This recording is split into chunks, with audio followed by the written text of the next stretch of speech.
So tonight is the yard side of the Heilige Tzaddik Miranana, Rabbi Yitzchak HaKohen ben Oshan Shel Hoberman. So before we begin, a couple of pieces in this week's Parshat Vayichi, just a little bit of some background information. People ask me, how did I get into the Ben Ashri? Last year we took upon ourselves very strongly to learn, Baruch Hashem. It's a year that we've gone through selected pieces on every week, and the Mitzvah Hashem we're going to continue to learn. So the truth is, about 30 years ago, a friend of mine introduced me to the Tzaddik Miranana. Obviously, Tzaddik Miranana passed away in the 70s, so it wasn't that he introduced me physically, but he introduced me to this individual who was known as the Tzaddik Miranana. I didn't know what his name was, and at the time I didn't even know that he had Svarm written. I didn't know anything about him. The only thing we knew is that he wasn't alive and he wasn't buried in Ranana. Other than that, we didn't know very much. And then over the years, when you learn different Svarim, especially Hasidic Torah, and if you're close to the Torah of Sachachav and Ger, so the name the Tzaddik Miranana pops up from time to time, the Ben Ashri. Befrat, in the last few years, Rav Daniel Galatstein, who really was the person who lately has been publicizing the Ben Ashri, and if you want, it's highly advised to look at Rav Daniel Galatstein's shiurim. He talks about the Tzaddik Miranana, his family, his grandfather, great-grandfather, I don't remember, had a close shaykhus to the Tzaddik Miranana. So what caught my eye, obviously, was the fact that the Tzaddik had no children. Also reminded me that of a Tzaddik that I heard years ago, and that he wrote in a sefer that it's anybody that learns his Torah, he'll be Melitz Yosher, which a little bit reminded me of the Zera Shimshon and other Tzadikei Hadar. It's always like a thing that, you always want to learn for Tzadikim, if they have no children, because you do a chesed with them. And obviously, not to sound selfish, but, you feel that you're doing a bigger tayelis for them. And obviously, when I got to Sefer about 3 years ago, which was not easy to find, especially in America. I remember I sent someone who was in Eretz Yisrael to find, and they couldn't find it. And it's not cheap, it's expensive, because it's really not in print, and every so often they make another printing. I really took to the Sefer. It's not a Sefer that's, you learn it at one time, you have to go through it a few times, but the chidushim that he has, the insights that he has in the Parsha, whether it's Drush, Pshat, Sod, are incredible. So just a little bit of a background of who he was. There's not a lot of information out there, even though he was a person that lived in Eretz Yisrael pretty much from late 1940s until 1970s. So he was somebody that in Eretz Yisrael was very known. If you go to Eretz Yisrael and he mentioned the Ben Ashri, it's a name that people know more about. He was extremely close to the Beis Yisrael, from Poland, because the Tzaddik Miranana was born in Poland in 1896, and he was introduced to the, as they say in Yiddish, the Cheder, the school of Sachachav. Sachachav was started by the Avnei Nezer. The Avnei Nezer was the son-in-law of the Kotzker Rebbe, and the first Ger Rebbe was very close to the Kotzker Rebbe, and the Avnei Nezer was very close to the first Ger Rebbe. And obviously the relationship between Ger and Sachachav is a very close relationship. So naturally, the Tzaddik Miranana, who learned in Sachachav under the Shem Yishmuel, became very close to the Imrei Emes, the Beis Yisrael, and the other sons of the Imrei Emes, the Leiv Simcha, and he was, like we mentioned, exceedingly close to the Beis Yisrael. At times when the Beis Yisrael felt that he couldn't give a bracha to an individual, he would send them to the Tzaddik Miranana. There are stories that the Beis Yisrael went to visit the Tzaddik Miranana, and the whole, Pamali of Ger went with him to the Beis Yisrael, who was a fire person, Tzaddik Gadol, who would go visit. So the name, the Beis, was really mefursim in Eretz Yisrael. Unfortunately, in America, he had very little shaykhus to people, because people didn't know him, so he's not well known. As we mentioned, he learned in Sachachav under the Shem Yishmuel.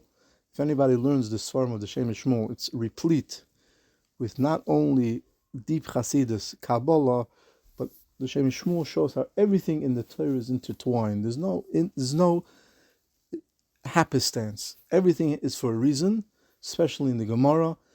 Every Indian in the Gemara is related to some specific tikkun or Indian that has to be learned and brought. Not for nothing, this Gemara is brought here. This Amayra taught this halacha. This Tana taught this halacha. It happened in this place. And if you look through the Torahs of all the great Talmidim of Sachachav, everybody now knows the famous Rav Vorschlager, who was a Talmud of David Nezer, the same cheder. Everything is interrelated, and the Ben Ashri, as we learned, continues in that path. Befrat, when he talks about Soid and Drush, he shows how everything is connected. And if we really look at a lot of the Torah, the Ben Ashri focuses a lot on the Indian of Torah, which we know that he was a master in Kol HaTorah Kula, he was Baki in Shas, Bavli, Kisei Ari, Zoyar, Kabbalah. There was nothing he didn't know. He knew everything by heart, and which was very important in his later years. He became blind, at least for sure in one eye and 90% in the other eye. And he learned Mamish Ritzifus. So if you look at, and as we learned the Torah throughout the year, besides the Polish Gaoinus that he was also deep in Kabbalah and Soid and Kisvei Ari, which we learned how to gather Nitzotzes, how learning raises up the Nitzotzes to Hashem, the different names that he brings out, the different gematrias that he shows are interconnected with different shemas. Those that knew him all testified that he was a tremendous Baruch HaKadosh. He would constantly tell people things that would happen in the future. And there was a famous vikuach between him and the Beis Yisrael whether or not the Yom Kippur War would break out. He said that in a short time there would be a Yom Kippur War, and at the end he was turned to be right. And there were many instances that people went to him and he told them things that would happen in the future like it was nothing, like it was like right in front of his eyes. They once asked Rabbi Aaron Leib Steinman, that there's a shmua that the Ben Ashri has Gilu Yelio.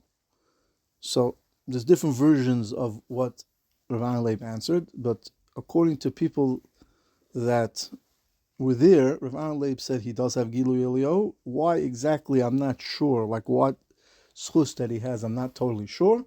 But Befrat, he is a person that learned B'dachkus Gadol. He learned Ritzifus in extreme poverty. He was so poor that Daniel Gladstein says this, I'm just repeating it in his name, that the Tzaddik Miranana didn't even have money to buy a talus cotton. You know, the small talus, that's how poor he was. He literally lived in a shack that the roof was not just patched. He didn't even have money to make patches. So when it rained, the whole house rained in. Now, this is not even Russia. This is in Eretz Yisrael, where it's true that people lived a much more, dachkos, poor lifestyle. But even for Eretz Yisrael, even for the city of Ranana, which at that time was, much more of a settlement, he was mamish poor of a poor. And even when they asked him to come closer to this town center and they would at least improve the situation, he wouldn't want to go. He says, I'm happy where I am. It's better for me over here. I don't want to be in an area where there's Chil Shabbos. He seemed to have said that one of the reasons, or two of the reasons, that he was Zoicha to these levels of Ruach HaKodesh is because he was Ma'aseh Nefesh for Shabbos. He, unfortunately, was in Siberia during the World War II, and even though he was a person that worked during the week, on Shabbos he wouldn't work, and not to have any problems, he cut off one of his fingers. Now, that in itself is a tremendous Mesiras Nefesh, to cut one of his fingers or the tips of his fingers that he shouldn't have to work. But he was a Kayin, and he was a Baal Mum now. And they said, how could you cut your fingers? You become a Baal Mum. When the Beis HaMikdash comes back, you won't be able to serve.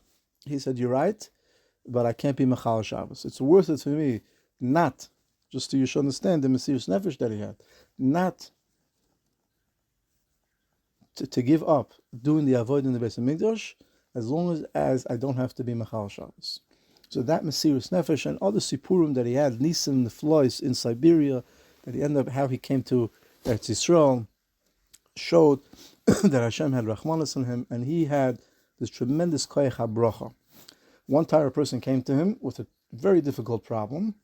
And he says, don't worry, tomorrow I have a bris, I'm going to see Eliyahu Navi, and I'm going to speak to him, and I'll give you an answer. So Eliyahu Navi by him was like me meeting you in the street, which is an incredible thing. And we're not talking about a person that lived 200 years ago. We're talking about a person that lived and died in the early 70s. Now, according to his Talmidim, or some people that were close to him, he had Svarim on Kol HaTorah Kula. As far as I know, there's 3 different types of Svarim that he has. The one is the Ben Lashon and the Chumash. There's Shilas Sechuvas that he put out, there's someone in Bnei Brak put out, where there's Maises that he told over, that he heard from Tzaddikim. And then there's another Sefer that's like letters or Hadrocha or Musar, it's called like Bracha Mishuleshes. the Ben Lashri is known, the Tzaddik Minan is also known as Bracha Mishuleshes and Ben Lashri. So as far as I know, there's 3 different types of Svarim. It could be that there's more in Ksavis, or there's more that they're out there. If there is other Rabbi, I'd like to know. I'm not familiar with it. Now, it's very interesting, the Ben Lashri didn't stick to Torah of Hasidus of Poland. He was very close to Belz, because his main Rebbe was the grandfather, I believe the grandfather of the current Belzer Rebbe, Rabbi Yaakov Mordechai Mibulgurai.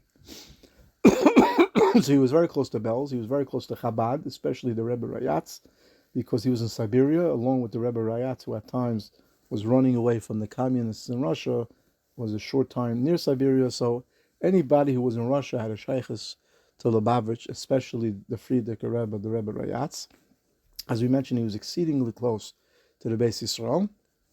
And in Varsha, in Warsaw, where he also learned, he learned by Reb Tzvi Glickson. Now, Reb Tzvi Glickson was a quasi-Hasidic individual, but he was a son-in-law of Reb Chaim Brisk.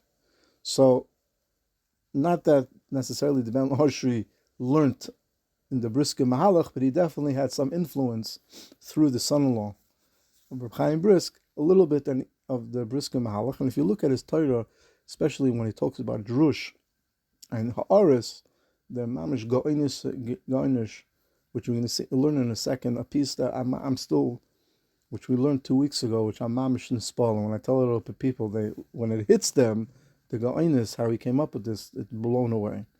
So, what else do we know? Not much. Unfortunately, he, like we mentioned, he had no children.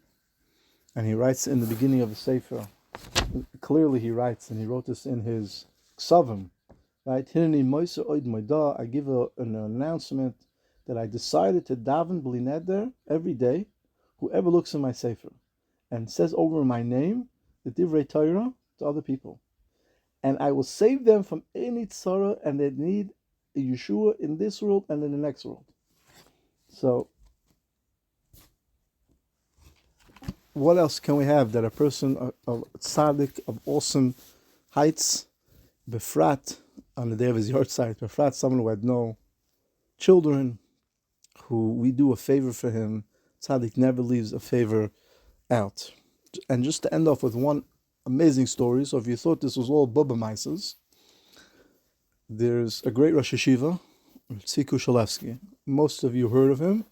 He had his first child at the age of 88, which was about 2 years ago, 2 years ago. He's a real literature Rosh Yeshiva, not anybody that's into these heebie-jeebie type of things. And one of the things that he did, it came out, he mentioned it, I believe I heard him say it, and I also read an interview that they took from him, and Daniel Glasstein also mentioned that the Rebbitzin, his second Rebbitzin, which means his first wife passed away and he got remarried, reached out to him, something to that effect, that he would learn every day with 2 chavrusas a piece of Ben Lashri as a schooler to have a child. And that story in itself is an amazing story, how Tzvi Shalevsky's father came to him the night before, or period before that his wife became pregnant, something to that effect. It's an amazing Maisa. So this is a real story. And we heard from people recently of they themselves experienced Yeshuas by learning from the Sefer. There's not a Sefer that you read, with a cup of coffee on the couch. You have to learn it. It's kedai to learn it. I hope a little bit that I can give a little bit of a flavor of some of the Divrei Torah. Obviously, I can't do justice to the depth, but we do our best. I believe Daniel Gladstein is trying to work on coming out with something in English. You could look that up, and you could look at some of the shiurim that he gave on the Ben Ashri. He used to put out short tidbits, but Lamaisa, the Tzaddik Miranana, has tremendous Torah, a person who's mamish moist nefesh himself. But we can't even imagine the poverty that he had. He didn't have money to buy a talis cotton. You can imagine. So, before we just learn a piece, we should be mizarez ourselves. It's a double mitzvah. No, we help ourselves and we help him. So, just a piece we learned 2 weeks ago, and mamish, to me, I'm still today in this fall from this piece, that the Ben Lashe asks that Yosef accused his brothers of being spies.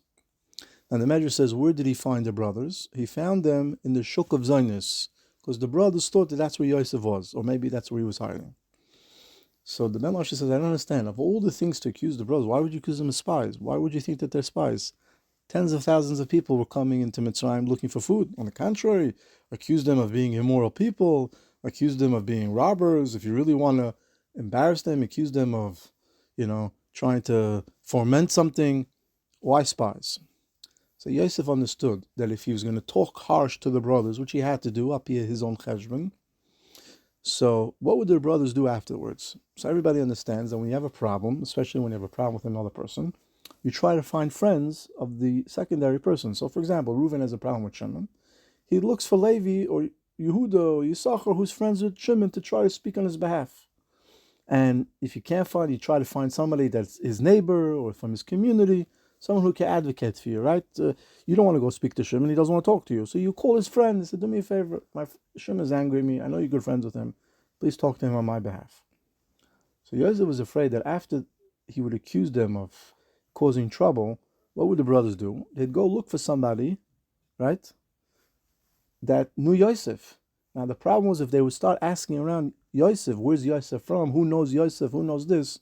What would people tell him? Oh, Yosef, nobody knows Yosef. You know why? Because he's an Ivri. Hey, there's no other Ivrim in the whole Mitzrayim.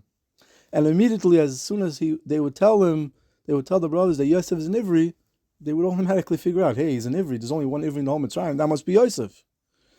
And the whole, as they say in English, the jig would be up. The whole point of him trying to test the brothers and put them through the ringer would be thrown out the window. It would be over. So in order to prevent anybody from leaking the secret of where Yosef came from, he accused them of being spies. Yosef was a genius. And by once accusing them of being spies, nobody would talk to them, right? Nobody will talk to a guy who's accused of being a spy or traitor. It's punishable by death, especially in those days. So in order to save the secret of who Yosef was, because think about it, the second that they ask, where's Yosef? Like, did you ever think yourself? Potiphar called Yosef in Ivri. The Sar HaMashkin called Yosef an Ivri. The Torah says they wouldn't eat with Yosef because they don't eat bread with an Ivri. So in 5 seconds they could have figured out who Yosef was. All they had to say, hey, do me a favor, do you know where Yosef comes from, which city he comes from? They would have told them right away, Yosef's not from Mitzrayim, he's an Ivri. He came, years ago. And that would have automatically clicked in their heads that, hey, this is Yosef, our brothers. And Yosef would not be able to test them to see if they really regret and his whole cheshbon of bringing Binyamin down. So in order to prevent that, Yosef came up with this chap. He said, I'm going to accuse them of being spies, of being traitors, of trying to start a war. And therefore that would prevent anybody from even talking to them, let alone telling them where Yosef was. And that's why the Ben Lashi says that he accused them of being spies. Tzchus of learning the Ben Lashi this past year, and we mekabel ourselves to continue to learn. We ask the Frat and the your side, the Heilige Tzaddik Miranana, bless us all and down for us in the front of the Kisei HaKavod for whatever we need. Banim, Chayim, Zoyne, Reviche, Siyat B'Shmaya, Refuas and Yeshuas, Befrat and Beklal. Amen. Ken Yiratza and Tzchus Yogan Oinu.